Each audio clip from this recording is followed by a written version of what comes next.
el tema a tratar, que es arbitraje y lo que es la jurisdicción arbitral, es un tema bastante relevante en nuestro Estado, sobre todo si nos comprendemos un Estado constitucional de derecho, en donde tenemos que entender que el arbitraje, la jurisdicción arbitral, forma parte de nuestro sistema de justicia, que la jurisdicción arbitral se rige dentro del marco constitucional y que, si bien, como explicaremos a lo largo de la clase el día de hoy, se rige bajo muchas reglas que precisan los privados, esto no deja de ser parte del sistema de justicia y por lo tanto se rige bajo las garantías del debido proceso.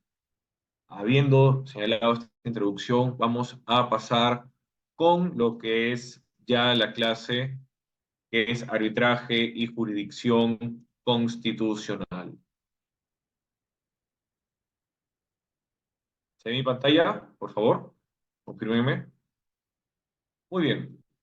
Con ese lado, a tratar la sesión de hoy es arbitraje y jurisdicción arbitral. Los objetivos de la sesión es, primero, definir lo que es un mecanismo alternativo de resolución de conflictos, un MARC o MARCs en plural, conceptualizar lo que es el arbitraje, constitución arbitraje, definir si estamos dentro de una jurisdicción arbitral, porque siempre hay un debate de que el arbitraje y no es parte de la jurisdicción porque no posee todas las características propias de la jurisdicción. Y por último, un concepto muy importante para dar paso a las siguientes posiciones, lo que es el concepto de un convenio arbitral. Antes de empezar Ah, con este es los de temas rato. previamente señalados,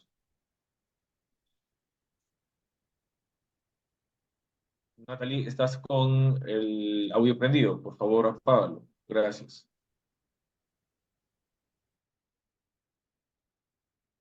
Antes de empezar a definir lo que es un MARC, tenemos que explicar qué es un conflicto. Para Javier La Rosa y Gino Rivas, el conflicto se puede definir de la siguiente manera. El conflicto es un fenómeno social en el que dos o más partes perciben que tienen intereses contrapuestos y exteriorizan dicha percepción a través de conductas dirigidas a obtener una respuesta para el mismo. Agregando estos mismos autores lo siguiente. Entonces, en un conflicto hay A, partes, con B, intereses enfrentados y C, conciencia de la existencia de dicho enfrentamiento. Este último factor, por cierto, es tan importante como los anteriores.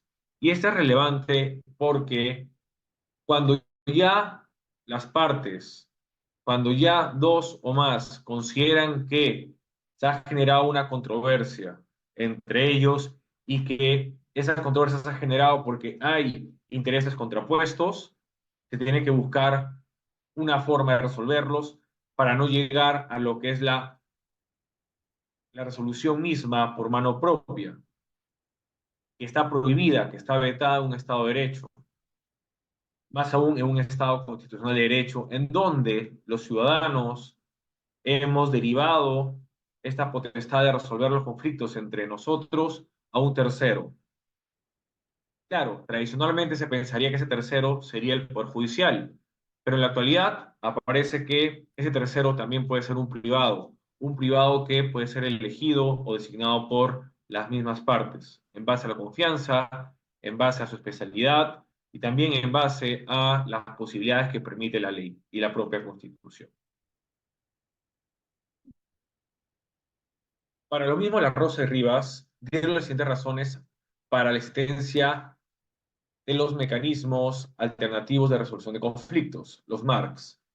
Primero, la falta de confianza de la población respecto al sistema judicial, que genera que la población busque métodos distintos para solucionar sus conflictos, de tal forma que esta falta de confianza se dé tanto a la ineficacia del sistema judicial de resolver el conflicto como de la corrupción presente en la administración de justicia.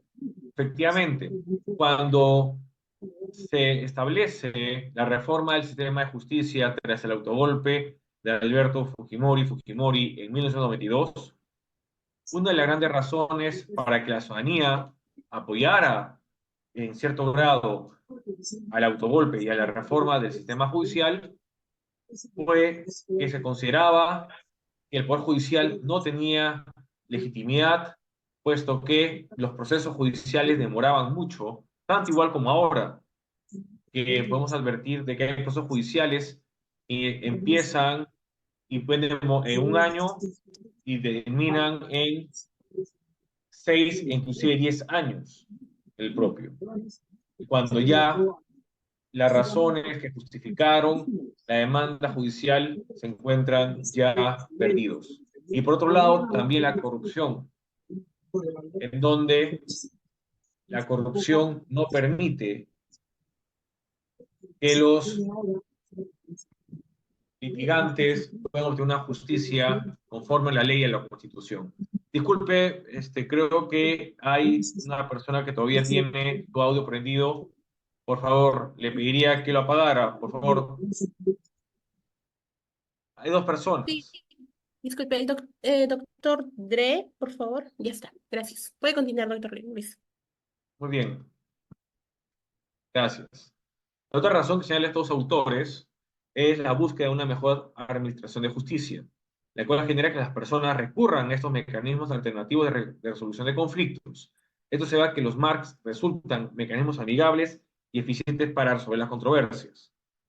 Frente a la situación ya mencionada de que, frente a la ineficacia del sistema de justicia, al establecerse mecanismos alternativos de resolución de conflictos, estos mecanismos resultan ser más eficientes porque demoran menos y se resuelven conforme a los plazos establecidos en la ley de arbitraje y en las normas especiales para resolver el sistema arbitral. Y además, porque estos mecanismos muchas veces se establecen reglas que pactan las partes, es decir, las partes establecen reglas que no contravienen la ley general, pero que permiten que este sea de manera más sencilla para ellos. Luego tenemos una mayor participación de las partes a lo largo de la solución del conflicto, de tal manera que se democratiza la toma de decisiones al no encargarle todo a un tercero designado por el Estado, el juez. Efectivamente, como ustedes ya verán en las siguientes exposiciones, en muchos arbitrajes, sobre todo los que poseen un tribunal arbitral, las partes eligen, forman parte de la decisión y la designación de los árbitros en los tribunales arbitrales.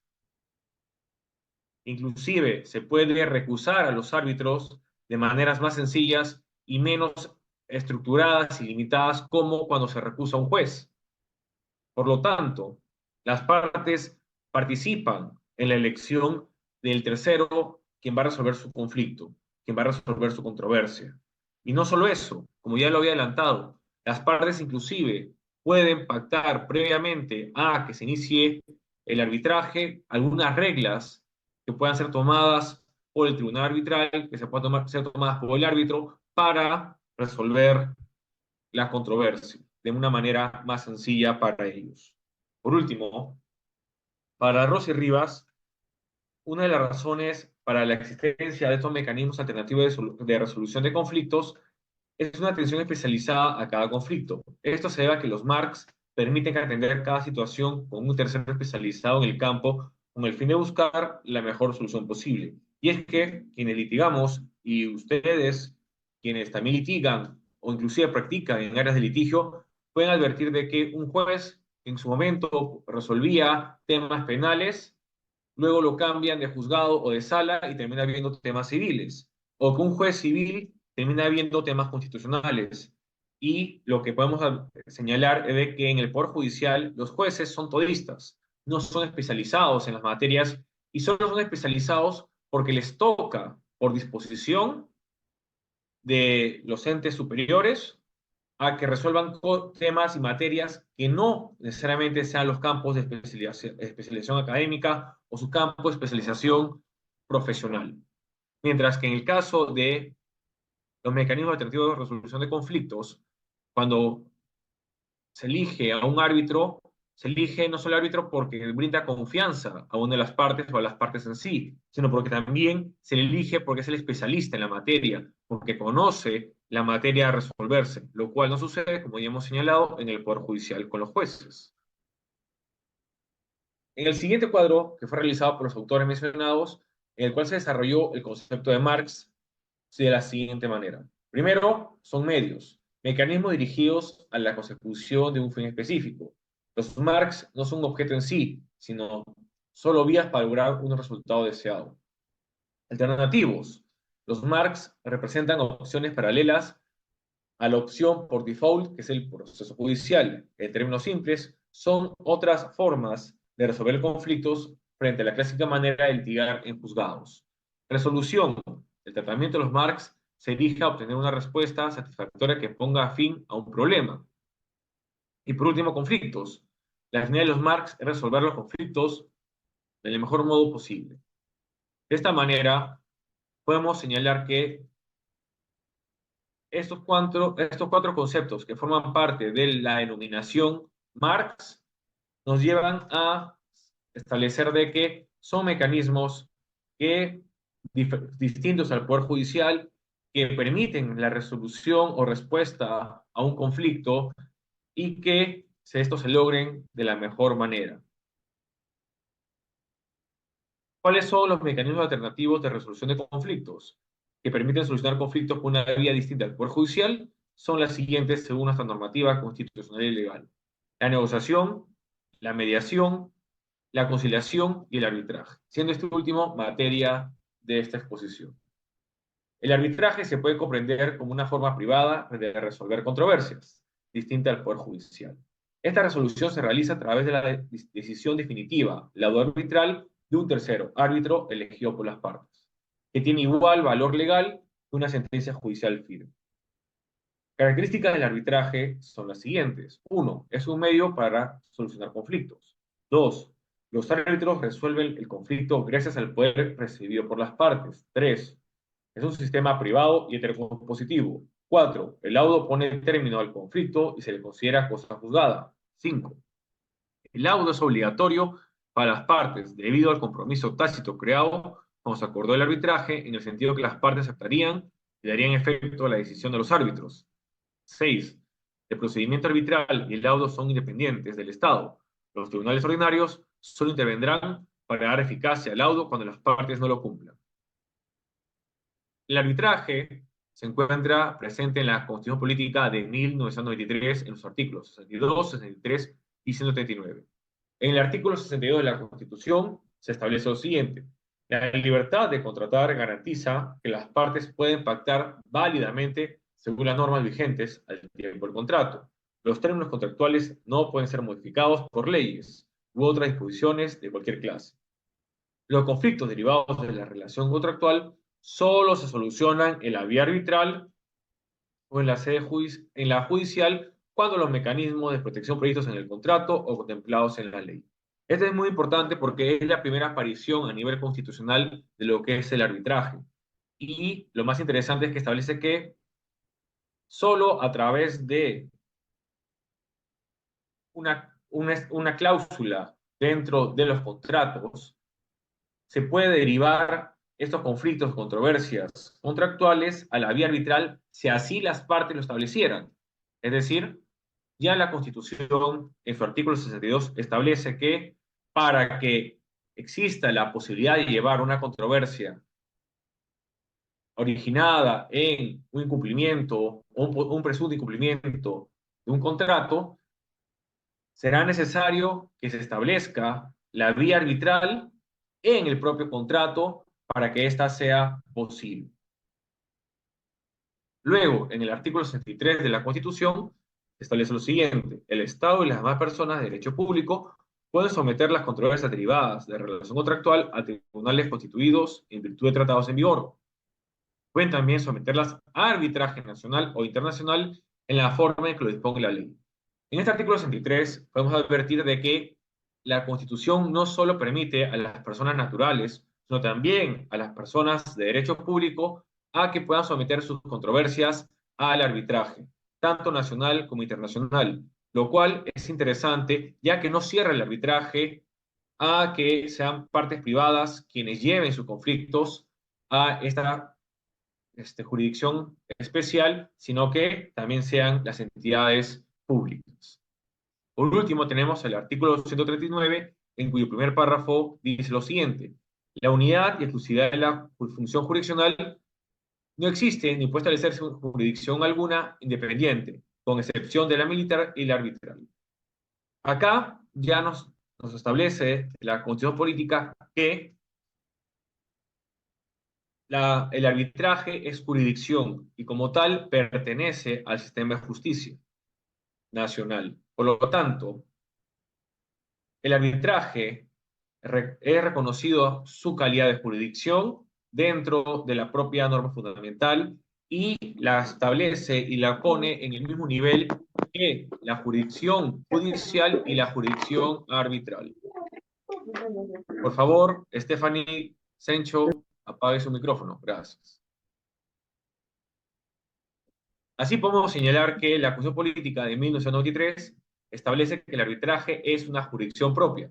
Sin embargo, y esa es la crítica que ya había adelantado, si se analizan los elementos que componen la jurisdicción en relación a la doctrina del derecho procesal o la teoría del proceso, uno se percata que no podría ser de esta manera. Y lo señalaremos de la siguiente forma. Para Alberto Fabián Ayala Molina, en base a lo planteado por Casco Pagano, comprendió los elementos de la jurisdicción de la siguiente manera.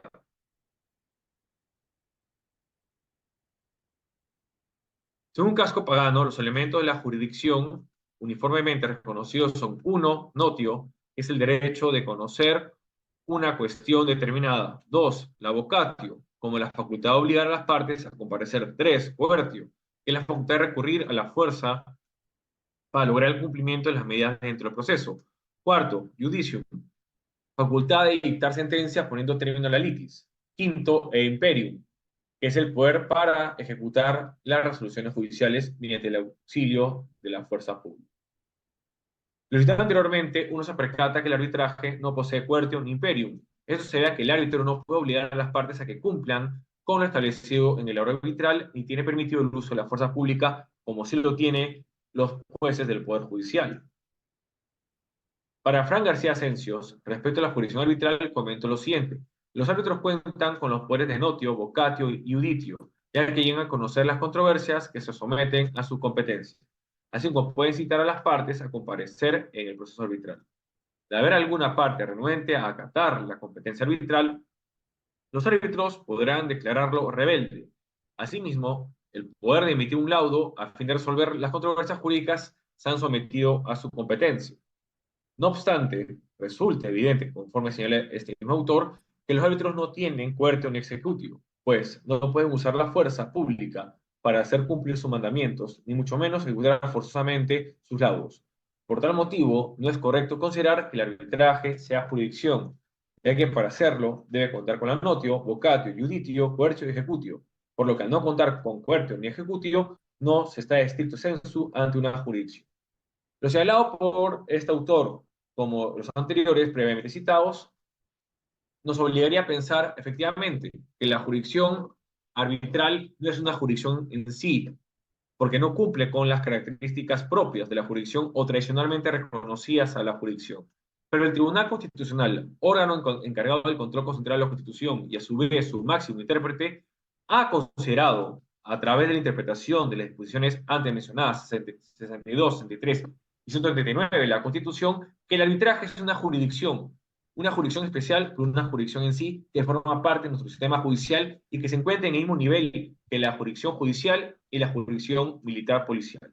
Y es que en la sentencia recaída en el expediente 6167-2005, habeas corpus, el Tribunal Constitucional desarrolló lo siguiente respecto a la jurisdicción arbitral en su fundamento número 10. De ahí que el arbitraje no puede entenderse como un mecanismo que desplaza al Poder Judicial ni tampoco como su sustitutorio, sino como una alternativa que complementa el sistema judicial puesta a disposición de la sociedad para la solución pacífica de las controversias, que constituye una necesidad básicamente para la solución de conflictos patrimoniales de libre disposición y sobre todo para la resolución para las controversias que se generen en la contratación internacional. De la misma manera, en el fundamento 11 de la misma sentencia, el propio Tribunal Constitucional señala lo siguiente: es justamente la naturaleza propia de la jurisdicción arbitral, las características que la definen, las cuales permiten concluir este colegiado, que no se trata del ejercicio de un poder sujeto exclusivamente al derecho privado, sino que forma parte esencial del orden público constitucional. La facultad de los árbitros para resolver un conflicto de intereses no se fundamenta en la autonomía de la voluntad de las partes del conflicto, prevista en el artículo 20 y en el inciso 24, literal A de la Constitución, sino que tiene su origen, consecuencia, su límite en el artículo 139 de la propia Constitución. Como podemos señalar a través de lo explicado y expuesto por el Tribunal Constitucional en los fundamentos 10 y 11 de la sentencia 61-67-2005 habeas corpus, se reconoce al arbitraje una jurisdicción como tal. Es decir, el arbitraje es jurisdicción y por lo tanto, esta se encuentra dentro de lo que es el orden constitucional. La jurisdicción arbitral se encuentra dentro y forma parte del sistema de justicia nacional y es una forma de coadyuvar al sistema de justicia tradicional como lo es el Poder Judicial. Tanto es así que los árbitros actúan como jueces en los arbitrajes y como tal deben respetar la Constitución y las garantías del debido proceso. Para la Rosa y Rivas, siguiendo lo expuesto por el Tribunal Constitucional, han señalado lo siguiente. Nuestra Carta reconoce al arbitraje como una jurisdicción privada, fundamento 9, sentencia recaída sobre el expediente 61-77-2005 habeas corpus TC, paralela a la jurisdicción estatal, lo que significa la potestad del justiciable para decidir si acude a una u otra. Agregando los mismos autores lo siguiente. Pues bien, ¿qué significa que el arbitraje sea jurisdicción? Jurisdicción proviene del latín iudicidere, que significa decidir derecho. Nuestro ordenamiento jurídico, entonces, considera que entre el árbitro y el juez existe una función equivalente, decir derecho. Entonces, el arbitraje es jurisdicción y al ser jurisdicción, nuestro ordenamiento impone al arbitraje el cumplimiento y respeto de las garantías, derechos y deberes que forman parte del debido proceso. Para terminar, en relación con lo anterior, nuestro Tribunal Constitucional concluyó lo siguiente. La naturaleza de jurisdicción independiente del arbitraje no significa que establezca el ejercicio de sus atribuciones con inobservancia de los principios constitucionales que informan la actividad de todo órgano que administra justicia, tales como la independencia e imparcialidad de la función jurisdiccional, así como los principios y derechos de la función jurisdiccional. En particular, en tanto jurisdicción no se encuentra exceptuada de observar directamente todas aquellas garantías que componen el derecho al debido proceso. La regulación del arbitraje y su procedimiento continúa en el Decreto Legislativo de 71, decreto legislativo que norma el arbitraje. El mencionado decreto, en su artículo primero, establece las materias susceptibles de arbitraje siguiendo lo expuesto en la Constitución y por el Tribunal Constitucional. Pueden someterse al arbitraje las controversias sobre materias de libre disposición conforme a derecho, así como aquellas que la ley o los tratados o acuerdos internacionales autorizan. En relación al concepto de convenio arbitral, este es definido por el citado decreto legislativo en su artículo 3, inciso 1, de la siguiente manera. El convenio arbitral es un acuerdo por el que las partes deciden someter a arbitraje todas las controversias o ciertas controversias que hayan surgido o van a surgir, entre ellas respecto a una determinada relación jurídica, contractual o de otra naturaleza. De tal manera se comprende que el convenio arbitral como la manifestación de la voluntad de las partes a someter la controversia generada por diversos factores al arbitraje, la misma que debe estar dentro de una cláusula arbitral en el contrato. Henry Banco Piscoche, árbitro, señaló lo siguiente respecto al convenio arbitral. El convenio arbitral es la puerta de ingreso al arbitraje. Por regla general, no hay arbitraje sin convenio arbitral. Por otro lado, Fernando Cantuaria Salaverry comprendió el convenio arbitral de la siguiente manera. En muy simples palabras, el término convenio arbitral no hace más que reconocer que la existencia de un acuerdo arbitral pactado antes de que nazca la controversia, cláusula compromisoria. Es suficiente para que las partes puedan acudir directamente al arbitraje sin tener que otorgar un nuevo contrato, compromiso arbitral. Esto sería toda mi exposición, agradeciendo a ANARP por la oportunidad y al apoyo de sus organizadores por esta exposición que ha sido breve, pero dentro de los tiempos pactados para la misma. Muchas gracias y espero sus preguntas se las subieron.